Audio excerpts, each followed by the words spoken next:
అందరికీ నమస్తే. నేను మీ నాగమణి. ఈరోజు మీకు విత్తన శుద్ధి వేప నూనెతో ఎలా చేయాలనేది తెలియజేస్తాను. ఎందుకంటే ముందు వీడియోలో మీకు వేరుశనగకి ఎలా విత్తన శుద్ధి చేయాలనేది తెలియజేస్తాను. ఈరోజు మొక్కజొన్న కానీ, పత్తి కానీ, సన్ఫ్లవర్ కానీ ఏ విత్తనానికైనా వేప నూనెతో ఎలా విత్తన శుద్ధి చేసుకోవాలి, దానివల్ల ఉపయోగాలు ఏమనేది మీకు తెలియజేస్తాను. ఇప్పుడు ఏమంటే ఫస్ట్ మీకు మొక్కజొన్న చూపిస్తున్నాను.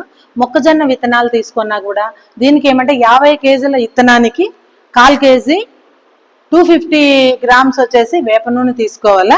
దీన్ని ఎలా మనం విత్తనాలకు కలపాలనేది మీకు చూపిస్తాను. ఇప్పుడు ఎట్లా అంటే కొన్ని విత్తనాలని పట్ట మీద వేసుకున్నాం అనుకోండి, ఇది పట్ట మీదే చేయాలా, ఎండలో చేయొద్దండి, నీడలోనే విత్తన శుద్ధి చేయాలన్నమాట. సో ఈ వేప నూనె ఎట్లా ఎందుకు పనికి వస్తుంది అంటే, విత్తనం దగ్గరికి వేరు పురుగు కావచ్చు, లేదంటే ఏదైనా విత్తనాన్ని డ్యామేజ్ చేసే పురుగు ఏది ఉన్నా కూడా విత్తనం దగ్గరికి ఈ వేప నూనె అనేది రాకుండా చేస్తుంది. సో దాని నుంచి మనం ఎందుకు విత్తనానికి వేప నూనెతో విత్తన శుద్ధి చేస్తే ఒక 25 రోజులు, నెల రోజులు పంట పెరిగేకి మీకు సహాయపడుతుంది అనమాట. ఇది అప్పుడు మీకు రక్షణ దొరుకుతుంది, పంటకి డ్యామేజ్ అనేది ఉండదు.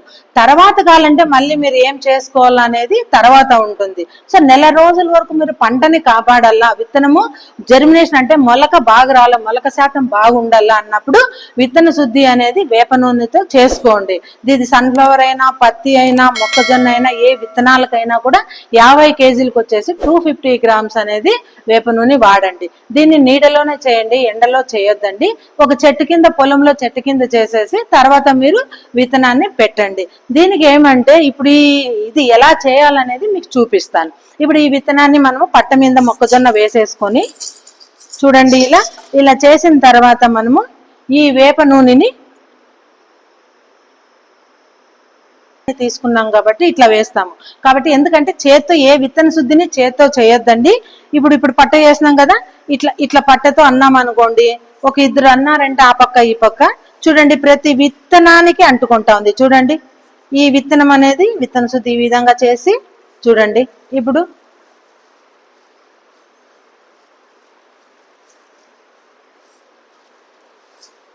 చూడండి, ప్రతి విత్తనంకి అనేది వేప నూనె మీకు అంటుకోంది అనమాట.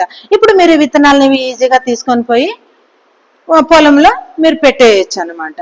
అట్లా ఈ విధంగా మీరు విత్తన శుద్ధి చేసుకునే ద్వారా ఏమైతుంది అంటే, ఏమి చిన్న పురుగున్నా కూడా వేరు దగ్గర మనం మొలక వచ్చేటప్పుడు ఏమైనా డ్యామేజ్ చేయకుండా, విత్తనాన్ని డ్యామేజ్ చేయకుండా ఈ వేప నూనె కాపాడుతుంది అనమాట. మీ పంటకి డ్యామేజ్ అనేది లేకుండా చేస్తుంది. సో దీని నుంచి కూడా రైతు కొద్దిగా ఖర్చు అనేది తగ్గించుకోవచ్చు. ఎందుకంటే పంట డ్యామేజ్ ఏంటంటే తర్వాత మళ్ళీ మీరు నష్టపోవాల్సి వస్తుంది. సో ఈ కొద్దిగా ఒక 50 రూపాయలు 60 రూపాయలు మీరు ఖర్చు పెట్టుకుంటే 1 ఎకరా విత్తనానికి మీరు 50 కేజీల విత్తనాన్ని విత్తన శుద్ధి చేయొచ్చు. ఇప్పుడు మొక్కజొన్న అంటే ఎట్లా అంటే 5-6 ఎకరాలకి కూడా 1/4 లీటర్. ఎందుకంటే మనం ఎకరాకు వచ్చేసి 8 కేజీలో 10 కేజీలో మొక్కజొన్న మాత్రమే విత్తనం పెడతాం.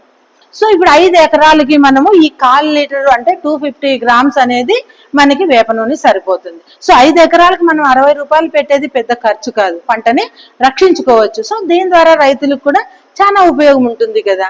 అందుకని దయచేసి రైతులు ఈ విత్తన శుద్ధిని పాటించండి, పంట దిగుబడిని పెంచుకోండి, మీ పంటని కాపాడుకోండి.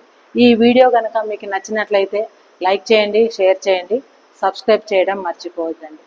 నమస్తే.